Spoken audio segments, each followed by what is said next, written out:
Hi everyone, it's Matt Morrison from Tithely here. I oversee partnerships with our team, but also have a lot of experience with Tithely sites.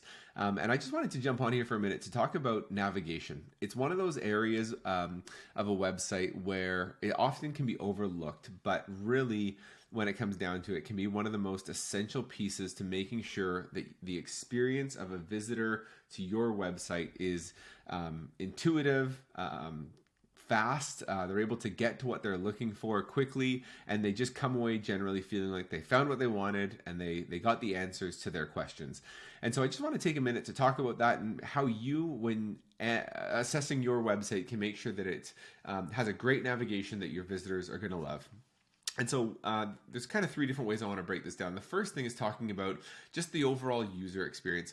A church website needs to be designed with the user in mind. Sometimes we immediately think about the visuals. We immediately think about the content that we want to put on there. We make sure we get all the essentials, like our staff are listed and our ministries there, and those are all great things. But what you need to do when thinking about your website, whether it's a brand new one you're making or kind of just going back and auditing the quality of your current website, is thinking through what you want the user experience to be. What do you want a user or a visitor to feel when they land on your website? What kind of visitor are they? Are you going to target specifically to a certain type of person? And what goals are they looking to accomplish? Once you establish those things and determine that, you know what, so often churches for this is the first time visitor. We want to make sure that first time visitor, a very common visitor to any church website, someone Googling you, they just moved to town, or a friend told them to check out your church.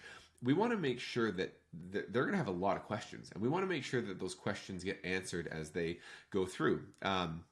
Just to give a really practical example, one of those is that a lot of times you'll see churches use an "I'm new" as the very first navigation item, and they're going to make sure that that page answers all the key questions that a visitor for the first time is going to be asking. Service times, do you have kids check-in? What kind of ministries do you offer? Is there a youth group for my teenager? Just making sure we kind of dive through all those different pieces, and that single page is going to answer it all. But the reality is that there's going to be more than one goal. For some churches, they maybe do really isolate it down to that one goal. Maybe you have other means of communication for your existing church members.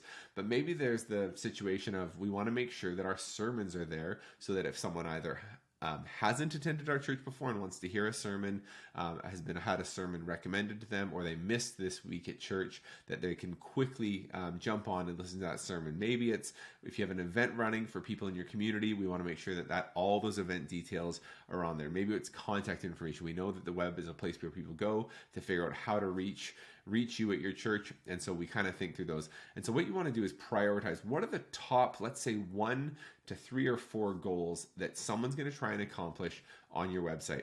To make it a great user experience for those top 4 people, the navigation is essential. We want to make sure that the words we use are going to help people get to their goals. The exact opposite of what we want to do is sometimes we try to be a little bit too creative in this moment, where we actually try and think of fun ways, creative words we can use to talk about our youth ministry. And what we end up with is words in the navigation that people have never heard of before. Maybe it's the name of our youth ministry. Maybe it's our young adults ministry. Maybe it's anything where we try to just call something a little bit different because we think it's fun. What we call that is mystery meat navigation, which is, I don't know what it is, and you're hoping that a visitor is just going to click on that button in the hopes that they find something under there that's relevant to them. The reality is that's not how we surf the web. We do not go around just playing and clicking buttons to see what's underneath door number 1 or number 2 or number 3.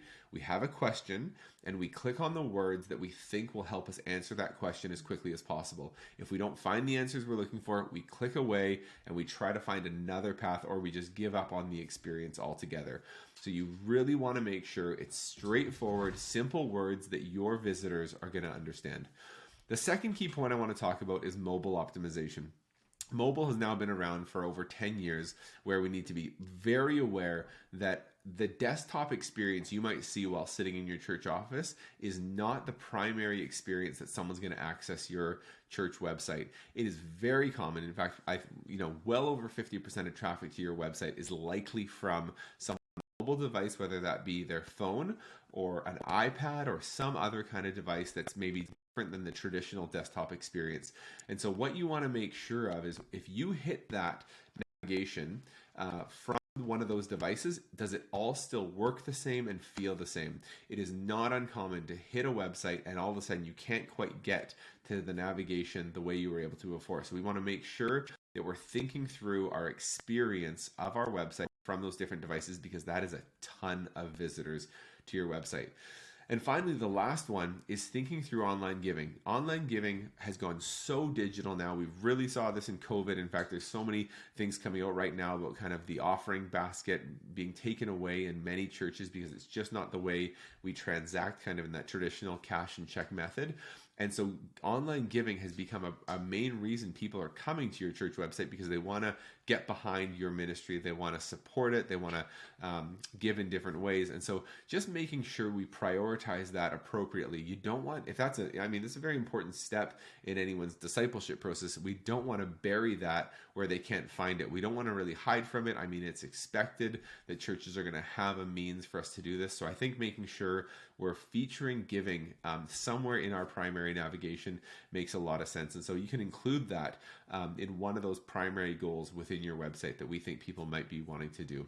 And so all this to say, let's not neglect the value of great navigation. It is a very important piece into your user experience, and we want to make sure we've thought through all those different pieces. To give you one example, one practical thing you could do at your church to test this is have someone from your church, just a congregation member, sit down at a computer, maybe on a phone or an iPad, and ask them to accomplish the goal that you'd like them to, that you think your primary visitors are going to be doing. Tell me what time of service is at. Go and show me how you would give $1 to our church. Go find out more about our staff members and go see how they get there. Is it intuitive to them? Do they quickly see the different things they need to? Making these changes are actually quite reasonable. They can be done on almost any website very easily, but the impact of those changes is significant. So hope that helps you bring a little bit more clarity around how to make great navigation for your website.